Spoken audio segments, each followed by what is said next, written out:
Hello and welcome to the 11th video in this series. So this video we're going to set up one of the classes that we'll be using throughout the program, and that is the instrument class. So I've already done an import of utils, an import of pandas as PD. I've created the skeleton for our instrument class here, where we've got an initialization with an ob, which I'll explain, and also down the bottom here just a little bit of execution that we'll do to test things out. Now you remember back in the instrument notebook that we had all these keys from the Oanda API, and then we looped through them and we took these particular keys to store them as values inside our dictionary object here. We're going to do something extremely similar inside the instrument. What we're going to pass in as an object here is actually one of these items from the Oanda API. And that means that we're going to set up the name, the type of the instrument, the display name, the pip location and the margin rate as follows. Now the one thing maybe of interest here is the pip location. I'm using the power function that comes in Python here. You remember the pip location is a 0 or a -2 or a -4 or something like this. This power here will just do 10 to the power of that pip location, so it'll turn -4 into 0.0001 for example, or something like this. And this is just a bit more convenient later on when we're wanting to calculate pip differences or something like this. Next thing I'd like to do on the class is what we saw in the previous video if you watched it, was just be able to print the variables as strings for our class that we've created. And now we're going to create our first class method. So we have our instance here where we create an instance of an instrument with all of these properties, and now we're going to make a method that's based on the class instrument, and that's going to load this instruments.pickle here so that it's available for us to use.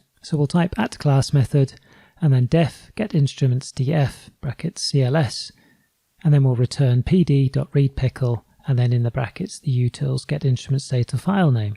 And what this class method should do is it should get us a data frame which represents this pickle that we saved a couple of videos ago. So let's just test this out quickly down the bottom here. I'm just going to print instrument.getInstruments data frame and see what comes out. So in the console then we'll type python and then instrument.py, and we can see that we get our data frame with all of the instruments and the various information in there. So it means we're loading the pickle correctly. Now down here in the main, I just want to show you something else before we write the next function. If I just make the result of this equal to a data frame, instead of printing the data frame, I'm going to print df.toDict orient equals records. And what this will do, this will convert my data frame into a list of dictionaries or list of objects, and each object will represent a row in the data frame. So let's just take a quick look at that. What you see in the console is we have a list, and inside the list we have a load of objects, and they're all the same thing, each one representing a row of our data frame. Now just to be a bit more thorough, let's just type ll for list, it'll do for now, is equal to dataframe toDict orient equals records, and that will type for item in ll and then print item. Back to the console and run that, and now we can see a little bit easier. I'll just zoom out. We can see a little bit easier that we've got each of our objects in each of our rows in our data frame represented now by a dictionary object.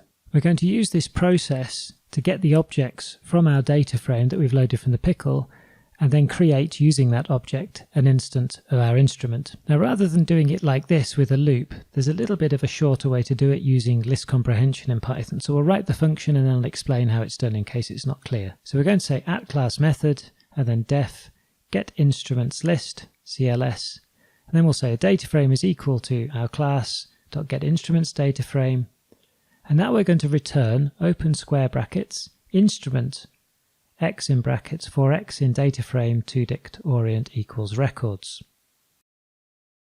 So before we run this, just to explain what this function does in case it's not clear. This should be clear. We get our data frame just as we did down here. This bit though can be a little bit tricky, but it's a wonderful feature of Python list comprehension that makes syntax of looping through things really, really short. So the first part to read is this, the for x in dataframe toDict orient equals records. You remember that this toDict orient equals records gave us a list of objects. So this is a list of objects, and what we're saying here is loop through this list, and each time we get a new value in the list, set that value as x. In other words, x will represent every object in our list. And then what we're going to do is take each of those objects. You remember in the console that each one is one of these rows like this. So we're going to take each one of those objects and then create a new instrument out of that object. So if I just go up to the init of the instrument, it takes in the object and then uses the keys to set up the instrument's values. And it does this for every one of the values inside this list from toDict and returns us a list of all those. So what we get back is a list of all of the instruments, and all of them are instances of the instrument class. So we can test this out as our last test for this video here by saying print and then instrument.getInstrumentsList. Actually, what I will do just before we do that is I'm going to comment out this repr function for now so that we only see the instrument and the memory address. So into the console and just run this, and now you can see that we get a list of instruments that we've created, all at different memory addresses. So we have an instrument object created for each of the objects we loaded from the data frame. And now if I uncomment this so we actually get the variables printed as a string, run the code again, we can see that we've got our list of instrument objects. So that's good. We have an instrument class, and importantly, anytime we can call in our code, anywhere in our code, instrument.getInstrumentsList, and we'll get ourselves a nice list of all the instruments with the pip location and the margin rate and things like that.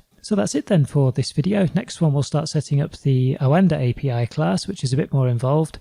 Any problems with this one, comments, questions, always welcome below the video. See you in the next one.